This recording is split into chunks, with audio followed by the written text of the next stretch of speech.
thewellnesscouch.com, streaming wellness into your lives. Download the app today.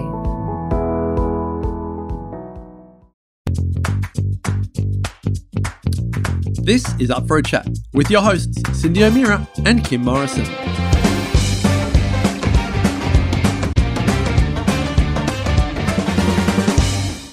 Here we are, up for a chat about the hottest topics that are important to you, inspiring you to awaken the change within. I'm Cyndi O'Meara. And I'm Kim Morrison. This week, get yourselves ready. We have the amazing Dr. Brad Leech. Now, this incredible soul is a PhD qualified clinical nutritionist. He has a real passion for autoimmune disorders and also complex gastrointestinal issues, which is right up our beautiful Cyndi's alley. And he's also an expert around the microbiome. So if you are interested in something like this, you are going to love today. And we would love to welcome you to Up for a Chat, gorgeous Brad.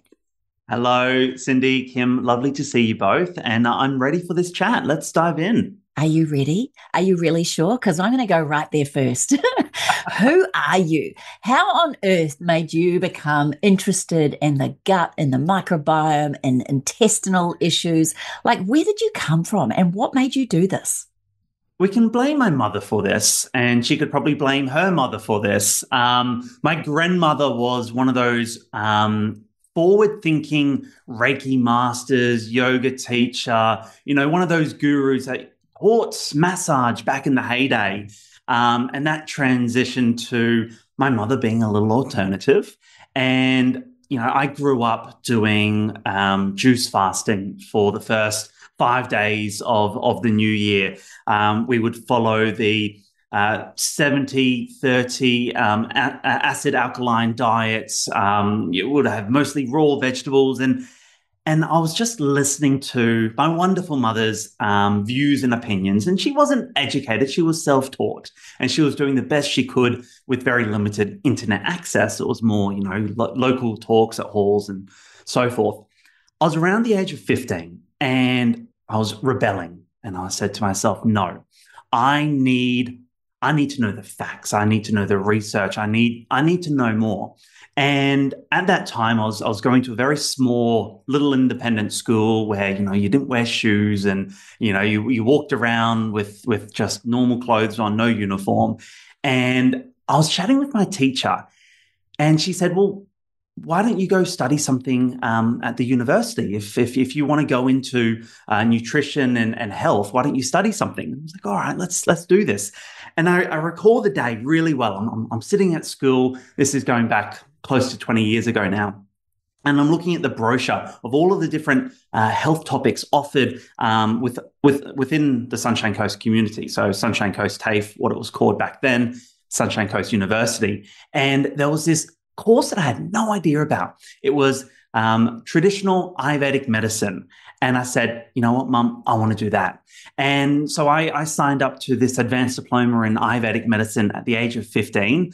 I dropped out of school and I remember sitting in my first day of class. I was the youngest by about 20 years. Most were lovely, I was going to say middle-aged, but let's say young females, more so my age now. And they were interested in nutrition and Ayurvedic medicine. And so that's really where it started, that Ayurveda. And within traditional Ayurvedic medicine and knowledge, it's this concept of all disease begins in the gut. And it was very much gut focused. And I said, no, there's got to be more to the gut. It's not just the gut. I rebelled again. And so I went off and done a degree in nutrition at the Endeavour College, and with the mindset of I need to really open it up and find it's more than just what happens in the gut. So I finished that degree and I kind of came to a conclusion that maybe the gut is important here. And then I got enrolled into a PhD.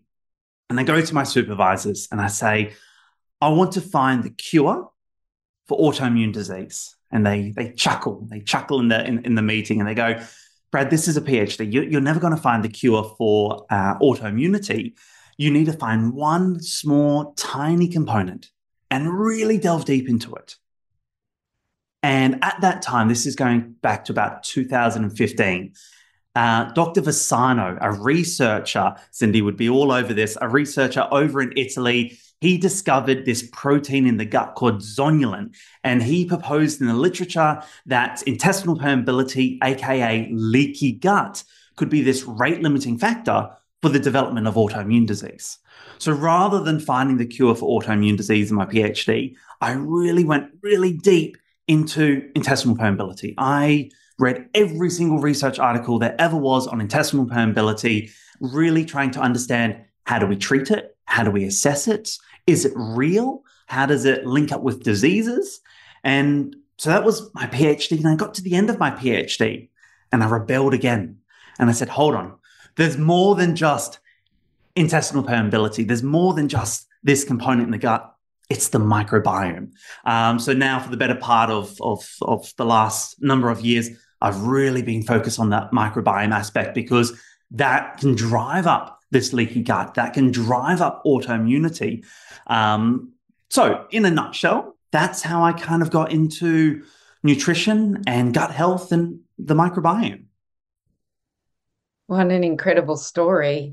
I don't know if you rebelled too badly because I thought you were going to say you went to the Sunshine Coast University and did dietetics. But the fact that you did Endeavour College, and I know what their nutrition is like because my daughter has done it. So, yeah, well done. And you had slight little rebellions, I think, but I love how you got to the microbiome. So let's talk about the microbiome and what is it that intrigues you about the microbiome? And I also want you to discuss, do we know everything about it yet, or are we just burgeoning in our knowledge about it? Yeah. What intrigues me is there's more going on in our gut than there is in the universe, in the sense of all of these different bacteria and species and fungi all residing in our gut. We are a vessel for these microorganisms in our gut. Our sole purpose is to keep them happy and healthy. We aren't in control. It's these species, these bacteria in the gut, which are driving our emotions, driving our risk for disease, driving how we feel. And we are only scratching the surface when it comes around to the microbiome. We, in the last 10 years, have done leaps and bounds in the sense of the research around who is in the gut and what they are doing. And my prediction here is in the next 10 years, we're going to do even more leaps around what could be happening in the gut that could impact systemic health. Now, what is absolutely fascinating is there are 100,000 different microbes which could be identified in the gut. Upwards of 100,000. Typically speaking, in a healthy individual, you would have around 200 species of microbes in your gut. There's a bit of a joke going around the gut community at the moment, and it's how many species do you have? At the moment, and this is a funny one, I'm referred to as the man with the golden poo in the sense of I have about 257 different species in my gut. Now, I practice what I preach. I love my fiber. I love supporting my gut health. And it's almost to that point where back when I was a poor university student, I looked into FMT and donating my fecal matter for research and to help others. And I looked into it so much that I did the calculations. You get paid $50 for every time you give a donation. That is $250 a week. That's $13,000 a year simply by having a bowel motion. The thing that impacted me was I just couldn't get it to the lab in time. And so I came up with this great idea. Uber poops. You have a little fella on a bike driving around, picking up everyone's fecal matter and taking it to the lab to be used for FMT. So yeah, it's the microbiome. So let's explain what an FMT is, just for the people that have never heard that term before. A fecal microbiome transplant. Now, there are, and I've had a few patients of mine where they get their patient's fecal matter and they put it in the blender and they blend it up and they insert it into their rectum. That's a little bit of a cowboy move because we don't know exactly what type of bacteria there are.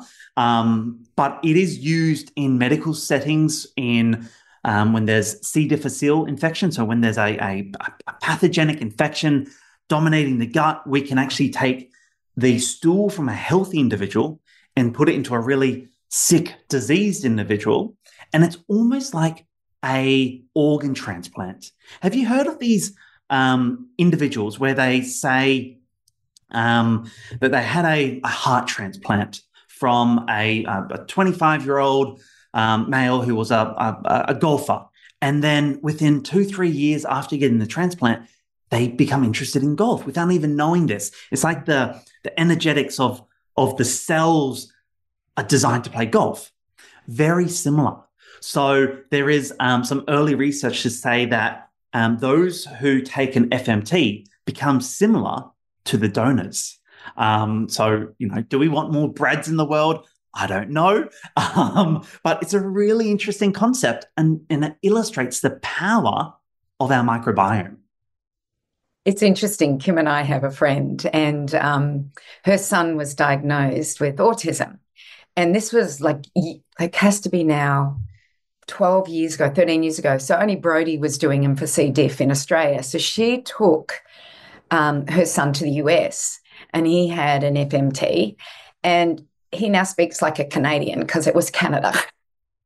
He has a Canadian accent. It's hilarious.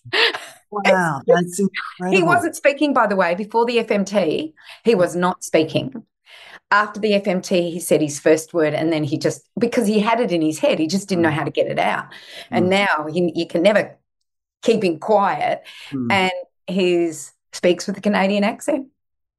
So I find it intriguing that what you've said is that, we're actually starting to see that. And if people are grossing out about this is becoming, like Brodie's been doing it in Australia for a long time for C. diff, which is, they call it Clostridium difficult. That's what it's called, Clostridium difficult, if you were going to say it in English. But because it's difficult to get out of the system. So let's talk about why we need to do these drastic measures now. What is happening that is eroding the microbiome, that's causing more UTIs, more autoimmune diseases, more gut permeability, more allergies, food sensitivities? I think we could just about, take it all to the gut, like Ayurvedic medicine said. And Hippocrates said the same thing. He said, look to the gut if you want to start to heal people. So can we talk about why are we eroding our gut? Why do we not have those thousands of species? Why are we down to 250? Where's the diversity gone?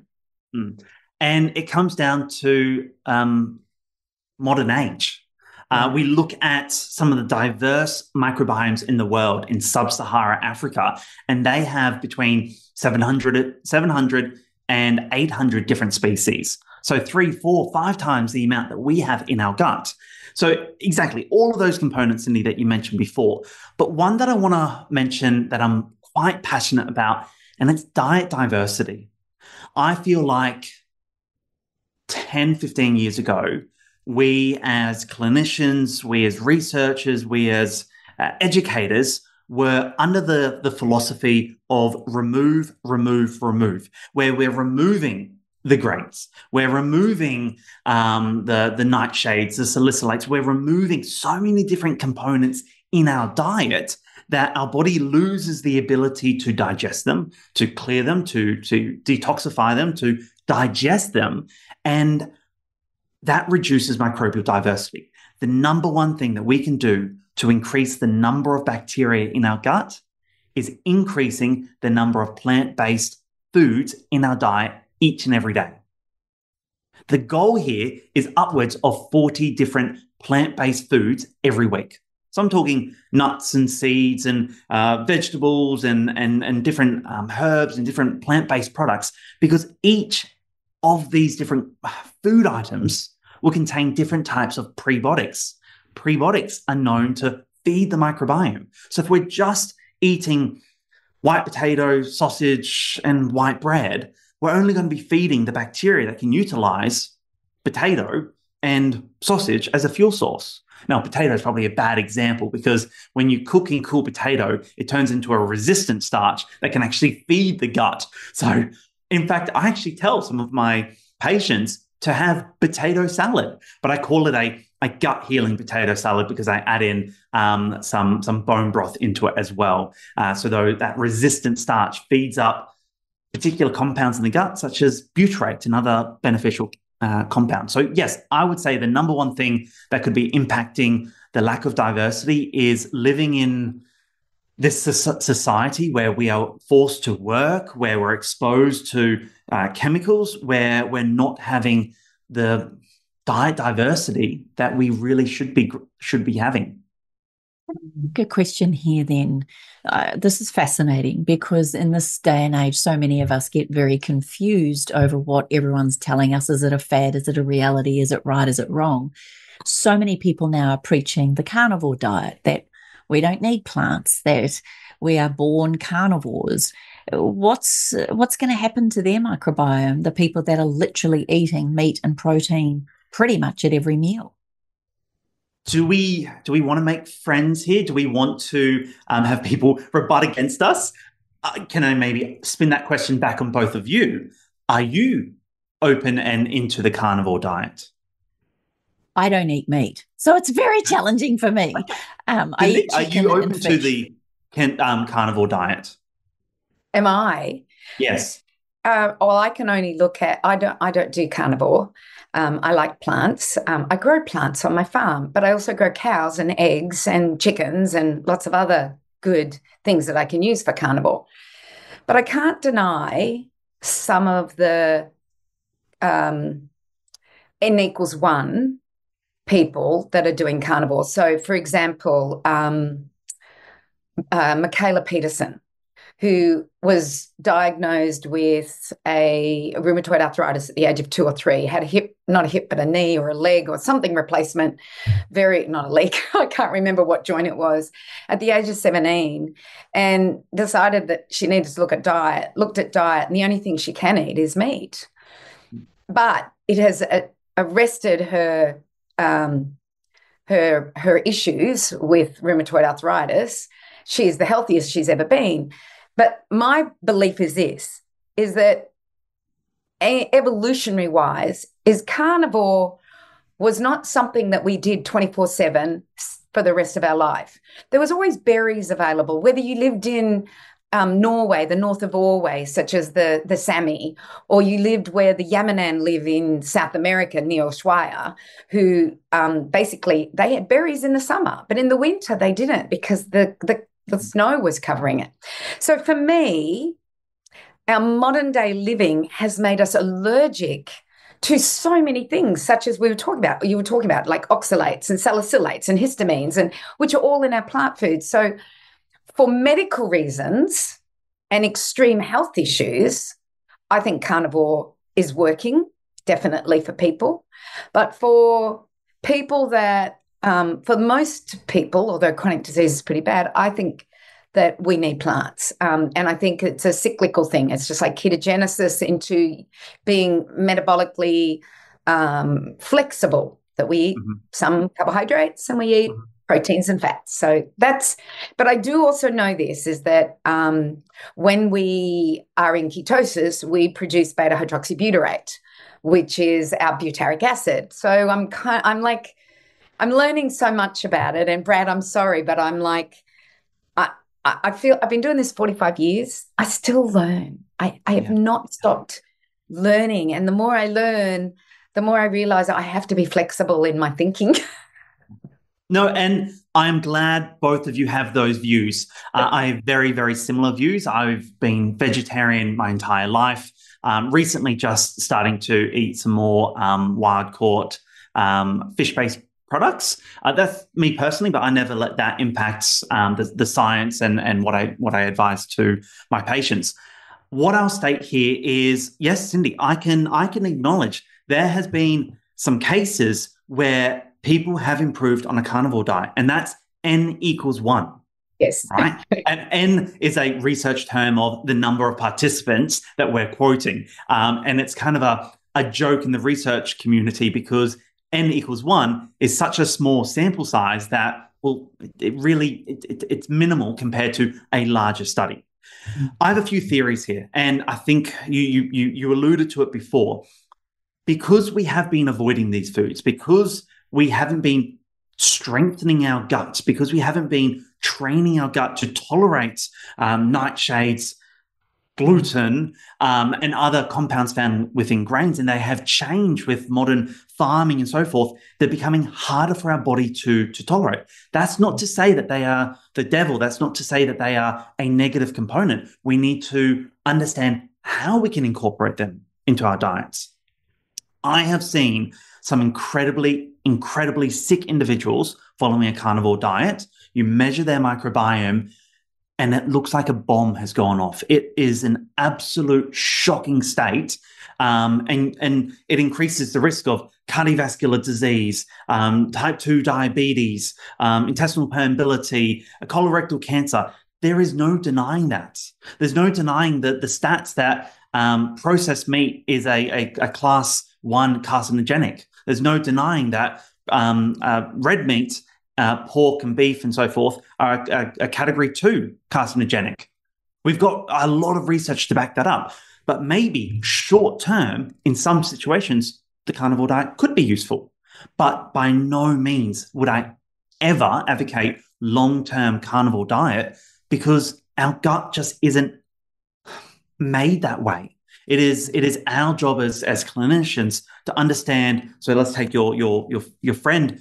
Why can't she tolerate anything else? Let's do some testing. Let's understand, does she have leaky gut? What's going on in her microbiome?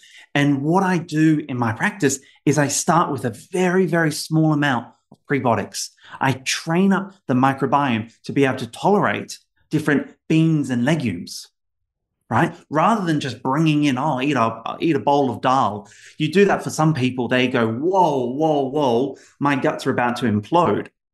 But if you bring in just a small amount of prebiotic fibers, increase those bacteria that can break it down, they'll be able to tolerate it. Yep. The other thing that I'll note here, there's been 2 occasions where I've had individuals who've been on a carnivore diet short term, so less than 3 months, and we've measured their microbiome. And it shocked me. Their microbiomes were actually all right.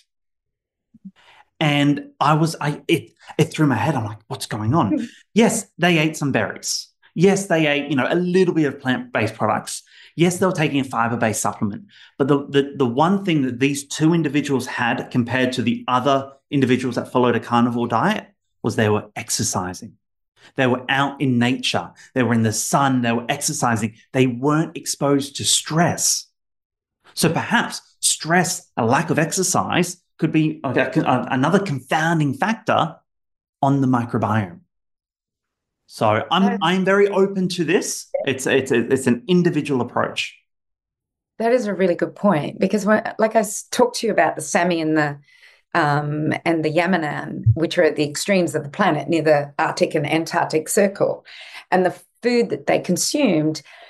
It's very high dense in like vitamin D, where they weren't going to get sunshine for half of the year, or they have sunshine nonstop half of the year.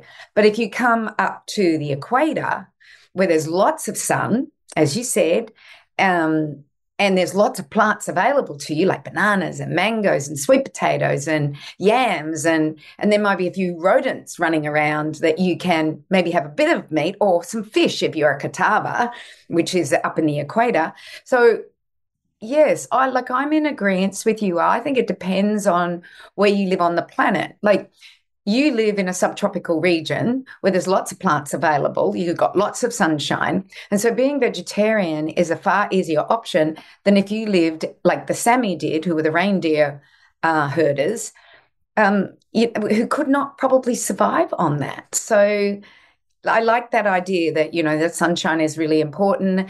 Stress, exercise, movement, like you got to catch those animals, whereas a plant, you can just sit under and eat. You don't have to move.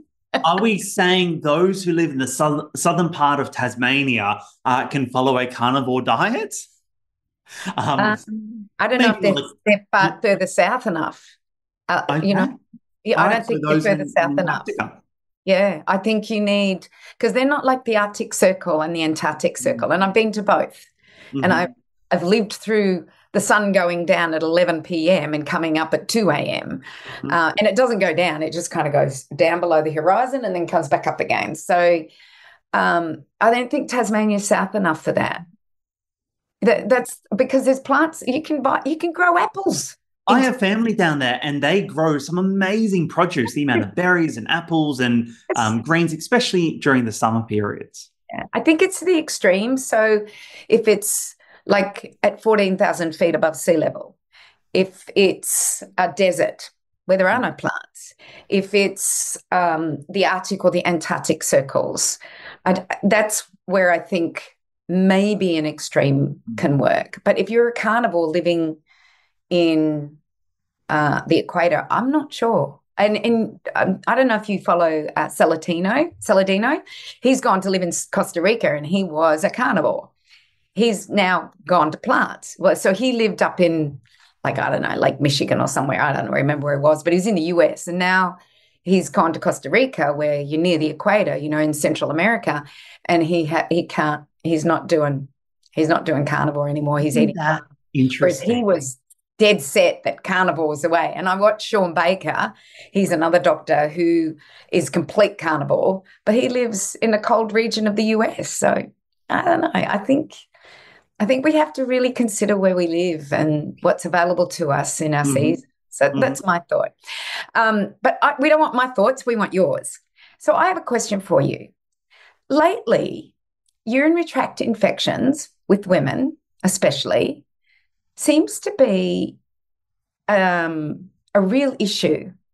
And when you look at the research, there's not a lot of research, but if you go to the pages where they're talking about UTIs, and there's about 7,000 people on this, which means there's people that are getting more and more UTIs.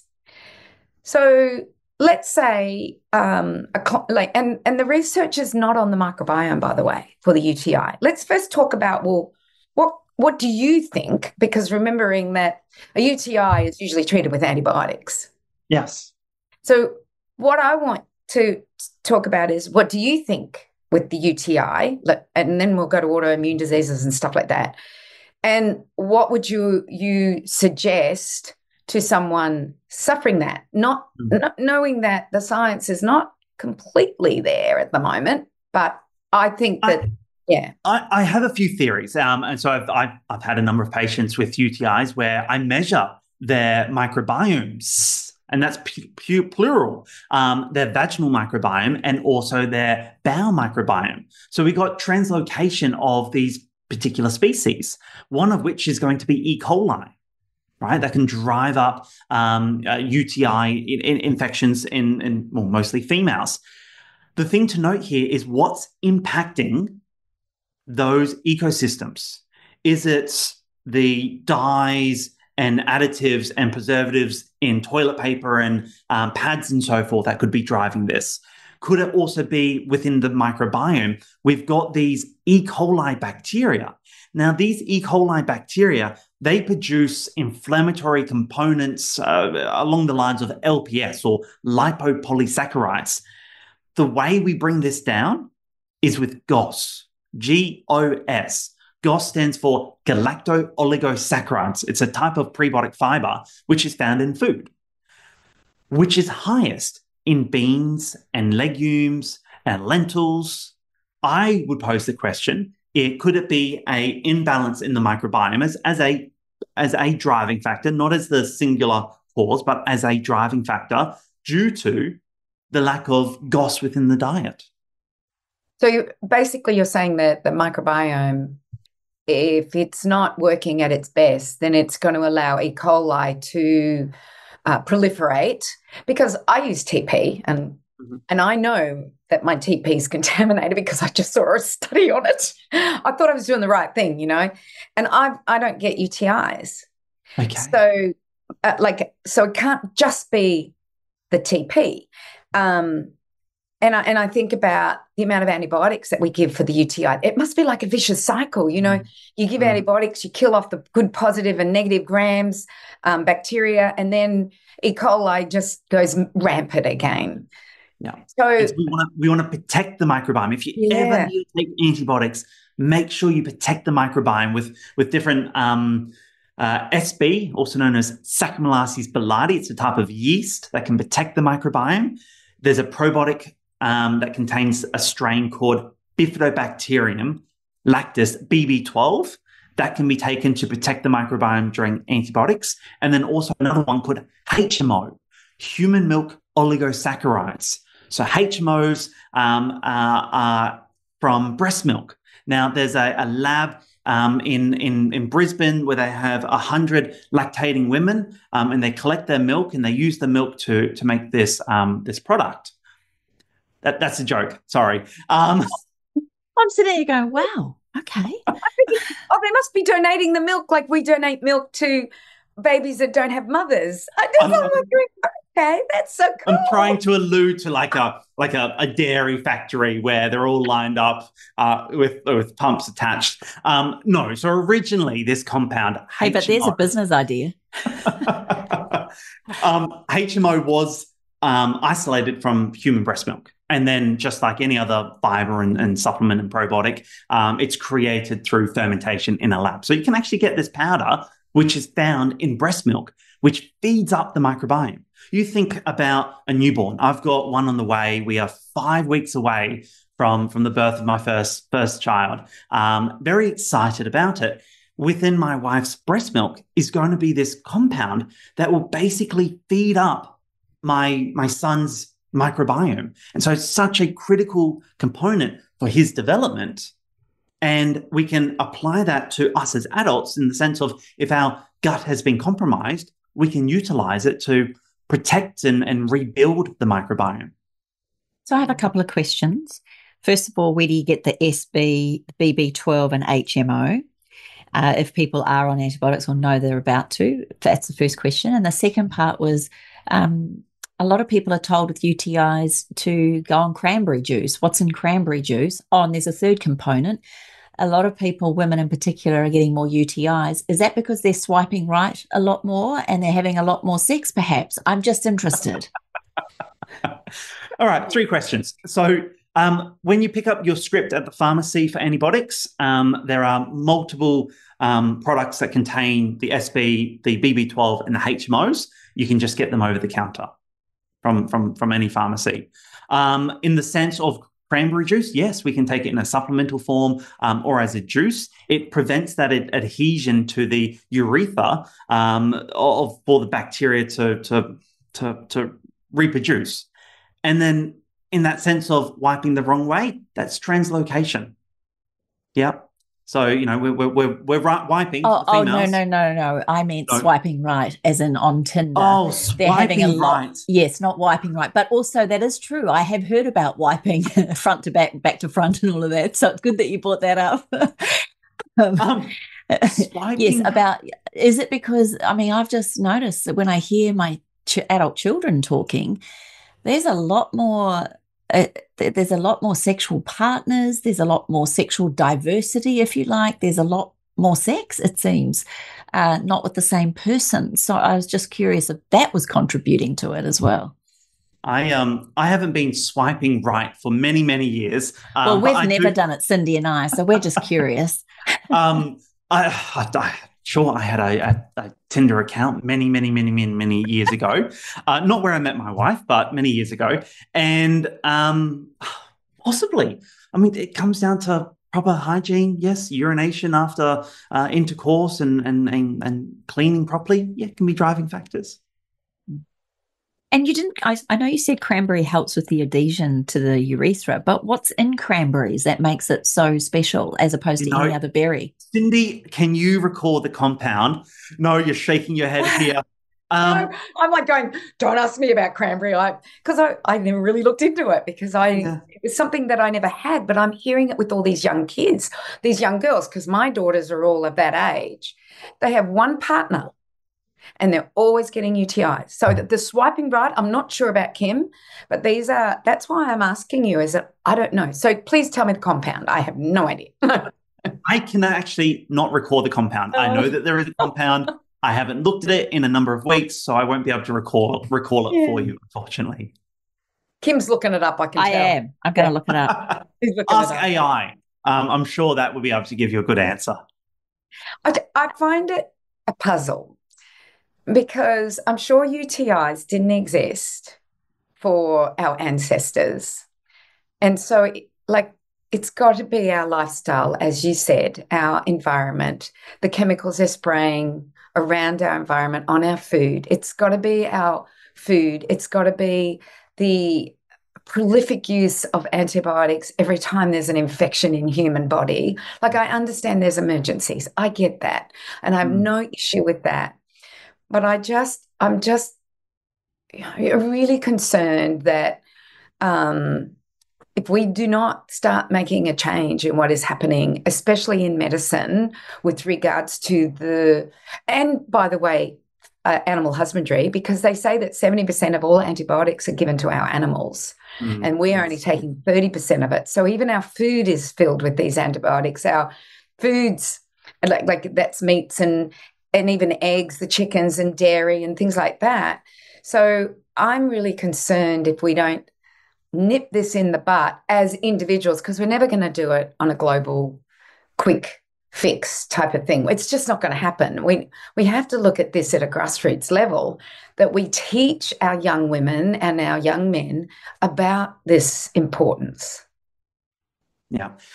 One thing that I'll add here in relation to antibiotics and the microbiome, I had a patient just last week who has been on 4 different types of antibiotics for the better part of 4 years for a hole in her lung. She's on supplemental oxygen. She's only weighing in at 30 kilos, very, very chronically ill individual.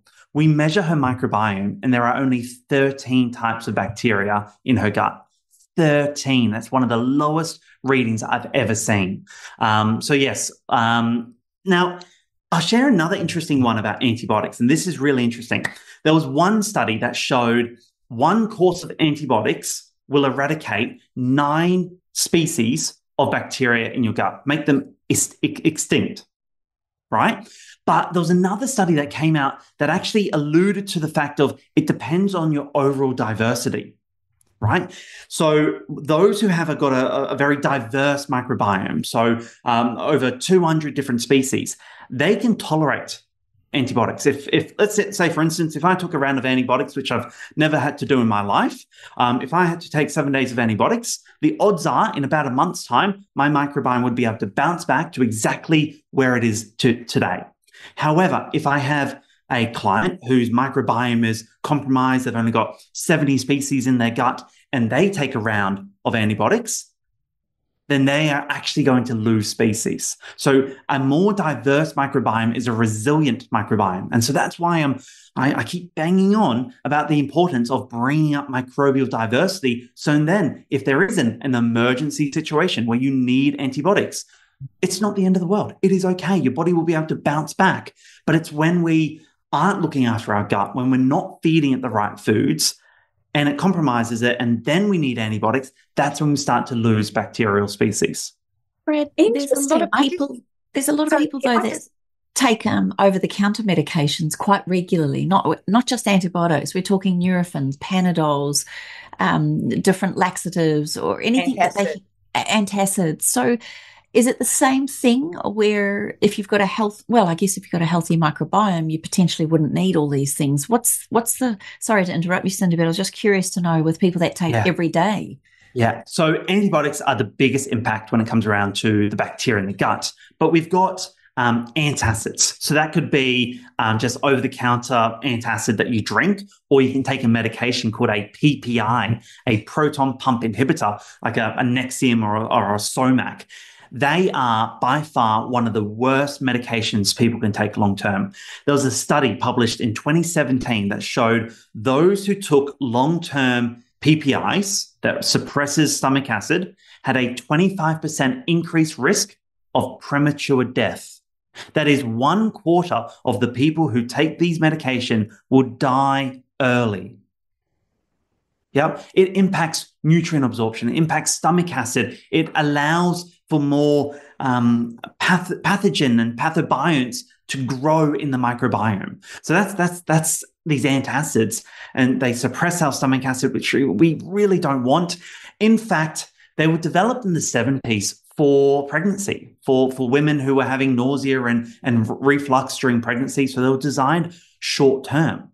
And the governing body for GPs have actually came out mid-2024 and said, your role as GPs is not to prescribe these medications and to actually bring people off them or have them on the lowest dose possible. So GPs are becoming more aware that these proton pump inhibitors, these Nexium and so forth, aren't the best drugs and are actually trying to bring clients and patients off them. Mind-blowing. Do you want to know the name of this compound for cranberries just before Cyndi goes to the next question? That's correct. Okay, just excuse me, I'm the only non-scientist in here, but proanthocyanidins. One, yes. Of course. Oh, see? The PACs. Which apparently they help the urothelial cells lining in the bladder. There you go. Dr. Kim. Thanks, Google. Made me actually contribute to it. I'm really curious then, if people do take a Nurofen for headache or back pain, or they are taking Panadols or things, and let's say they are mindful of not taking them often, but when they do, because they don't take them often, they do have quite a profound impact for them. Is there something that they can do to support their gut if they feel like over-the-counter medications, or like you say, if they've been on, is it the same medication that or the supplements you were talking about for antibiotics as well? It would be different because they would have a different impact. So things like your paracetamol and your pain medications, they have a lesser effect on the gut, but there is still an effect. The ones that have the greatest impact here is going to be Nurofen, so much stronger medications. In fact, these fall under the category of non-steroid anti-inflammatory drugs, so your NSAIDs. From an intestinal permeability perspective, they utilize this medication to actually cause leaky gut in individuals in a research setting. So they give them these NSAID medications to cause leaky gut, to then trial out different supplements and different medications. If someone was taking a non-steroid anti-inflammatory drug, an NSAID, they would want to be taking glutamine. Glutamine would support, it's an amino acid, it supports with that barrier lining, that integrity in the gut. And that has been shown in the research to counteract that negative impact. I think if someone's worried about the medications that they're taking in relation to gut health, my number one piece of advice is a low dose, broad spectrum prebiotic.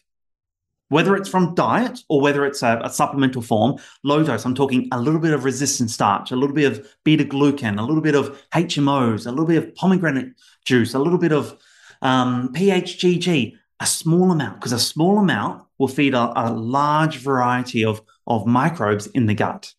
And that's something that I take on a regular basis. It's something I recommend. There are many different ways we can get it, whether it's you make it yourself, so you have 5 different powders and you just put a little bit in each of your smoothies in the morning, or you get it in a compound.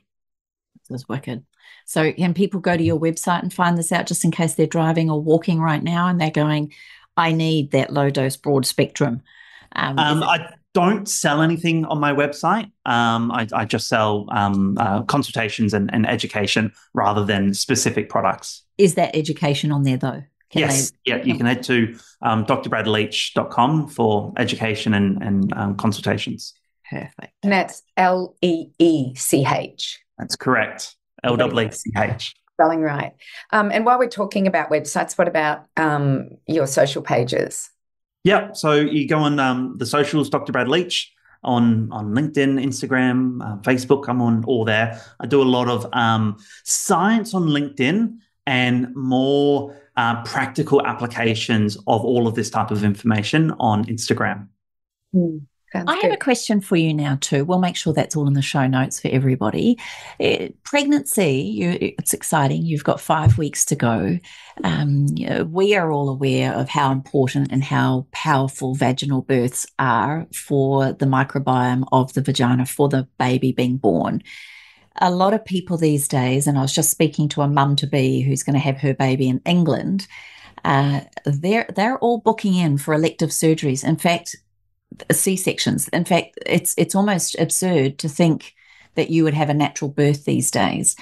What's the impact of this going to be? I mean, already places like the UK don't get a lot of sunshine. It's not like you get a lot of fresh produce or people growing, well, they probably get fresh produce, but it's not being grown in their backyards kind of thing. Like, how is this going to affect places like the UK and therefore our futures?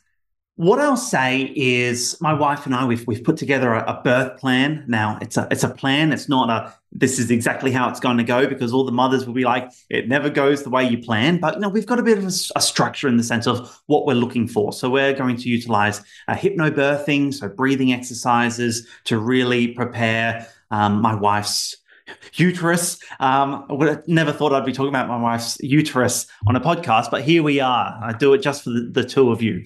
But we've got backup plans. So we can do vaginal seeding. So that is where we get a cloth and we insert it into the vagina. And that's where all the microbiome can go into. And then we swab it on the child's face if an emergency C-section is required.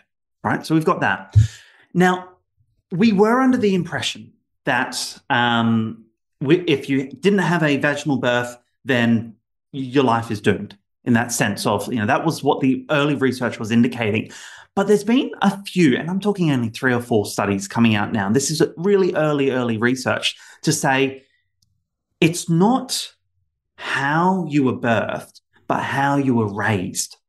That first 2 years of life can really influence and almost counteract the negative impact of having a cesarean if you are exposed to nature, if you're exposed to animals, if you're exposed to the wilderness. If you're breastfed and you're out living on a farm and out in nature, in the rainforest, then it almost appears that the body bounces back. So if we do require an emergency C-section, I will, for every weekend for the next 2 years, be taking my child to all different farms and wilderness and outdoor adventures to support his microbiome. So that's a bit of an insight for you. It's pretty powerful, isn't it? Because a lot of people do have a birth plan, like you say. They do want the home birth or the water birth or the natural, beautiful way that millions and millions of women have done for the millions of years. So to know that we can actually, again, correct things should an emergency arise is probably one of the most powerful bits of education and information for all parents and parents-to-be. When you think about there's so many autoimmune, I want to come back to where Cyndi started with, and yourself, where you were talking about so many different things where our guts have been compromised and so many more allergies and so many more sleeping issues and so many more. There's just so much that is compromising, also down to the fact of our relationships are being affected. So, 1 in 3 marriages are ending in divorce and all of these sorts of things. When we're talking about the gut, you're talking about everything. You can't just say the gut is just affecting the way we live and breathe. It's affecting the way we think and feel. And I want to come back to that point where you were saying the microbiome governs even our emotions, or can be a part of or contribute to the way we feel. Could you explain that a little bit more and in context of all the relationships that we have? Yeah. Well, we've got that saying, a gut feeling. You've got your gut-brain connection. So we've got this nerve called the vagus nerve. The vagus nerve runs from the back of your skull all the way down over your digestive system, and it supports with this two-way, this bi-directional communication between the mind and the gut. Now, the gut can produce all of these different compounds, whether it's serotonin or GABA or butyrate or other compounds, which can impact our mood and our emotion. I will dive into depression. So depression is now viewed as an inflammatory condition, neuroinflammation, right? How do we bring down that inflammation? By anti-inflammatory compounds produced by the gut. Our gut produces inflammation when it's exposed to the wrong foods or when there's the wrong bacteria there, but it will also produce anti-inflammatory compounds when we feed it the right foods. So that in itself is making that link with that inflammation. Now, how it works on a more scientific level is you've got these synapses in your brain, which is responsible for the serotonin, the dopamine, that communication. When there's inflammation, it impacts that communication. Inflammation is the driving factor for chronic disease. Inflammation can come from the gut. Your gut can produce inflammatory compounds, which we can measure, which we can understand. These inflammatory compounds, branched-chain amino acids, trimethylamine, hexa-LPS, and so many more, can give us clues as to, is the gut driving an inflammatory response, thereby impacting our emotions. So it's through that inflammatory pathway in which the mood can be impacted. There's a new form of psychiatry that they're calling nutritional psychiatry and metabolic psychiatry, and which I know you'd be very well aware of, Brad.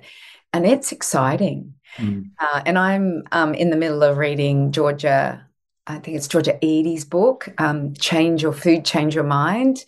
And I've been looking at the research of Dr. Ian Campbell out of Edinburgh University, and so much more. And I'm finding this a really exciting time that we are beginning to realize, once upon a time it was, oh, no, your food's got nothing to do with your mental health, and your food's got nothing to do with that disease, and food's got nothing to do with your gut problems. And now it feels like there's a revolution happening, and you must feel so excited by this because obviously, you're being in the forefront of it, and more and more people are starting. Like, I can't believe the psychiatrists are realizing that vagus nerve exists. There's a researcher in New Zealand, Sophia Dobson, and she's a psychologist who is doing a PhD on the impact of nutrition on OCD. And she's conducting a trial to compare a ultra-processed diet versus like a Mediterranean-style diet and the impact it has on OCD levels. And I was chatting with her just last week. Absolutely fascinating. I mean, what people are eating on these ultra-processed diets, like this is just their normal diet, and they're having Tim Tams for breakfast, and they're having a chocolate milk for lunch, and I'm like, people eat like this. Sometimes I'm in my little, nutrition bubble, and everyone around me, we all eat healthy, but then it's like you hear of these individuals who are eating absolutely processed rubbish food, and they complain of so many health conditions. It's like, well, is it rocket science or is it about cleaning up your diet? Oh, that's interesting. I must have a look at her research. I hadn't heard of her, but I am finding more psychologists and psychiatrists realizing that there is a neck between the body and the head, and that we need to look at the physical health of whatever is happening down below as well as it affects the mental health. So, yeah. Well, potentially hospitals need to move into that then, really, don't they? To heal well. Let's just talk about that. I did a birthing class at the hospital last week, and my question, she goes, "Oh, are there any questions?" I'm like, "What's the menu like at the hospital?" And everyone's like, "Brad, it's not about you; it's about your wife." I'm like, "Well, yes, but..." And anyway, I looked at what I'm in for food, and I'm like, no. I'm going to be ordering Uber Eats, Yes. But probably like a poke bowl or some actual real food, because I'm not going to be eating the hospital food. Brad, a quick question. Eating disorders also seem to have been on the rise, whether it's bulimia or anorexia, different conditions like this. For someone who has, I don't know if it's the correct word, but suffered with the disease of anorexia nervosa, their gut would have been compromised. I mean, they're not hardly eating at all. What are the ramifications? Someone has suggested to me, and I've got no understanding or evidence of this, but the MTHFR gene is often something that is switched on for these people. Do you know much about how people that are healing from an eating disorder, maybe someone who's suffered for 10, 15, 20 years with it, is it possible to heal? some amazing facilities here, Sunshine Coast and Australia, where they specialize in like live-in care with eating disorders and neurological conditions, alcohol and drug use and so forth. But from an eating disorder perspective, there are a few layers here. It's not just about the gut. It's not just about MTHFR. It's not just about the other SNPs. It is a whole holistic approach. It is what was their upbringing like? For instance, there was a study called the ACE study, the Adverse Childhood Event Study, that was done in Norway many, many, many years ago, which followed 18,000 individuals from birth to the age of 18. And what they found was those who were exposed to an adverse childhood event, such as an alcoholic parent, imprisonment from their parents, sexual abuse, very serious related exposures, were 100% more likely to develop chronic disease, autoimmune diseases, eating disorders, anxiety, depression, you name it. So we've got to think of, it's not just what's happening currently for these individuals, it's what happened earlier on in life. What is their toxin exposure, heavy metals? Let's do a hair mineral analysis test and work out whether or not there's any mercury residing there. The microbiome. From the microbiome perspective, the biggest factor at play here is this catch-22. You're not eating the right foods and you just get worse and worse and worse and worse and worse. There's one component in the gut which I see in eating disorder, and that is something called mucin degradation. And what that means from a layman's perspective is how much of the gut utilizes mucin, which is this mucus layer in the gut, as a fuel source. So ideally, we want the microbiome to be utilizing fiber as a fuel source, but when there's not enough fiber, the body will actually eat itself. The body will actually eat its own mucin, its own proteins, because it's starving. So I describe this as the body eating it from the inside out. Now you imagine this, if you don't have this mucus layer in your gut, that increases the odds of infection, that increases the odds of food sensitivities and allergies and other reactions. And it's this spiraling cascade of events that we can't just be narrow vision and say, oh, it's all in the gut. We've got to take a very integrative approach and have multiple health professionals, psychologists, nutritionists, a naturopath, a health coach, all these individuals to support them on their health journey. Yeah, powerful. That must be so painful if your body's eating itself. It's a terrible thing to think about. And there's one bacteria that does it more so than others called Akkermansia mucophilia. Say that 10 times. Regarded as a beneficial when it's about 1% in the gut, but when it dominates the gut, taking up about 20% of the gut, it can actually be quite problematic. Is this where people say chia seeds? Excuse me, but it gets quite mucousy, and when it's put in water, what's the compound that's released in chia seeds?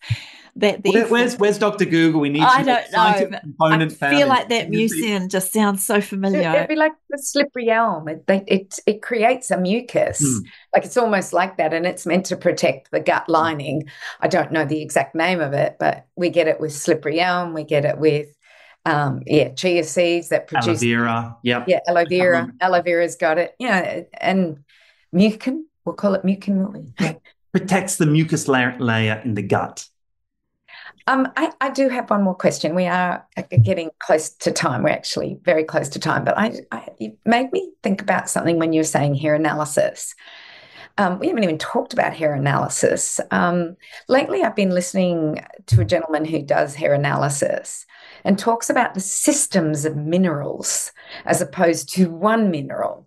And he talks about when mercury, when you've got not enough calcium, and I might be completely wrong here in saying the right minerals, but he says that when you haven't got enough calcium, let's just say, I think lead takes over, but it works at 10%. Do you want to address that for me? I'm just starting to listen to the systems of minerals, which makes so much sense to me than just going, you got low iron, take iron. He's saying, you got low iron, take copper. So could you address that? You're exposed to lead, whether it's lead pipes, whether it's chemicals, whether you're a miner and mining in where there's lead, and you're exposed to lead. Unfortunately, unless it's an acute exposure, if it's an acute exposure, you go to the hospital and we can chelate it and remove it from the blood as much as possible. But if it's a low dose, long-term exposure from lead, it's actually in your body forever. There's nothing we can do currently because it embeds itself in the bones.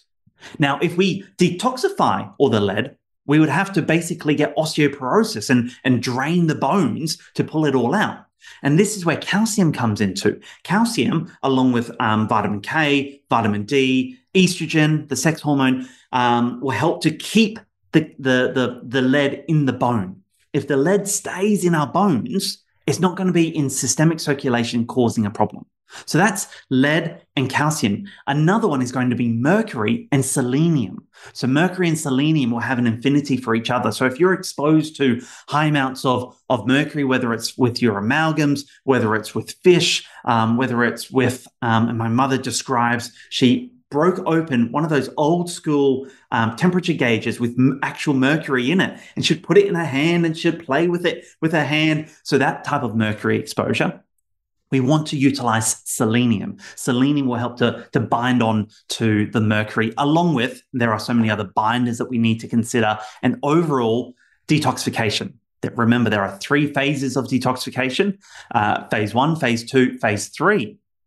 Phase 3 is your bowel motions. There's no point doing a detox protocol if you're constipated, because otherwise you're just going to be reabsorbing all of these toxins. And we do also another one that you've made me think of that I listened to when I listened to Dr. Exley. He said silica for aluminium. So if you've got silica, so you've reminded me of quite a few things. Like I don't know if you have something that you're burning to tell us, because it feels like you have so much information in that brain of yours. Is there something that you're burning to tell us in the last couple of minutes before we close? Can you just quickly say what phase 1 and 2 was of the detox? Phase 1, phase 2. I told you, we could go forever. I just quickly wanted to know. I can't bear to be left hanging. It occurs in the liver. And so phase 1 is liver. Phase 1, phase 2 are in the liver, and there's different processes where you prepare the toxins and then you remove the toxins. And then phase 3 is actually eliminating them from the body, whether it's through the kidney, sweat, or through the bowel motions. Perfect. Thank you. Yeah, but often we as a community, we only focus on phase 1, phase 2 detoxification, where I'm like, don't forget about phase 3. We've got to make sure we actually poop them out, pee them out, sweat them out, or otherwise they just go back into circulation. Now tell us your burning final message to all these incredible listeners, because we're still hanging on the edge of our seat too. What I'll say is you can't determine what you need from a prebiotic perspective without understanding what's happening in the gut. Measuring the gut, measuring the microbiome is such a powerful tool that we can utilize this information to create and develop targeted interventions on a personal approach. So rather than everybody gets fiber, what type of fiber do you need? What type of prebiotics do you need? Do you need probiotics? What type of targeted interventions can we employ based on this data to better your health? This is so powerful. And this is something that, would you recommend people that feel like they're pretty healthy, they've got no real big issues? Is this kind of seen as a preventative form as well? If we actually measure these things, we understand and we can have a better health span as opposed to a lifespan. Most of my patients will measure their gut every 6 to 12 months. And I do that myself as well. Cyndi, we need to go. I want to go. You want to go measure your gut? It's one of those, just like bloods. We get our bloods done every 12 months. We check our vitamin D, we check our liver function. It's just like that. We need to measure our bowels to see what's going on and what we need to do to make those changes. We need to go before he has this baby, because he'll be besotted and all over the place with baby brain once that occurs, Cyndi. We're on. Finished. Just who's the tester that you use? Can we say names? So it's what I'll say is there's a local, like a Brisbane one? It's a Brisbane-based pathology company. Yeah. Just out of interest, because you probably know Jason Hollerich, yes, good friend of mine. And he did that, where he did his own poo 5 times and then sent it off to different laboratories. And I've done that as well. And it's absolutely fascinating. So what I will say is do not waste your money on rubbish gut tests. There are so many poorly developed, poorly executed gut tests out there, which is a waste of money. When patients bring it to me, I say, I'm sorry, that is going to cloud our judgment. We need more accurate information. So the test that I use, that Jason uses, it's a lab in Brisbane. It utilizes something called metagenomic sequencing. So it looks at all of the bacteria in the gut rather than just your standard gut test. So it's a more comprehensive way of measuring the gut. Which begs the question too around but Cyndi, what about this bowel testing that the government always sends out to everybody? Yeah, what's that testing? It doesn't matter. Looking for fecal occult blood. Okay. It's a very simple test. And yes, it's important because it can help to identify colorectal cancer, but it's just one marker of thousands. Yeah. And I think that's important, is that people need to realise that, especially after Jason, when I heard him do that, and he did it in a crowd of, naturopaths, and they're all saying, oh, this person's got this problem, and then the next table said, no, he's got this problem, and then this problem. And then he announces, it's me. It's my poo separated 5 times, gone to different labs. And so I just wanted to make sure that people realise that it's so important to just not go to any old test, but to, and the one I'm thinking of that you're using in Brisbane, I think that they've got it nailed in what they're doing. And they seem to be, as accurate as we can be with the resources that we've got now. So just letting people know that it's make sure you go to a practitioner that understands this and uses a good lab. And if anyone's wanting more information about, I won't publicly say the name of the stool test, but it's all on my website. I list out the stool test that I utilize on my website. You're amazing. This has been the most brilliant hour and a bit of our time. Freaking love your passion for poo and bowels and gut and microbiomes and all those fancy words that you used. I just want to say that how much I loved it and can see how much my beautiful Cyndi knows. It has been such a treat to hear you today, Brad. Thank you, thank you, thank you. It's been great chatting to the both of you. This has been a production of TheWellnessCouch.com. Check us out on Facebook and join in the conversation on Facebook.com/The Wellness Couch. Subscribe to each show on iTunes and check us out on Twitter. The Wellness Couch, streaming wellness into your lives. Whilst the Wellness Couch presenter endeavor to provide accurate and helpful information to their listeners, these podcasts cannot take into account individual circumstances and are not intended to be a substitute for health and medical advice from a qualified health professional. You should always seek the advice of a qualified health professional before acting on any of the information provided by any of the Wellness Couch podcasts.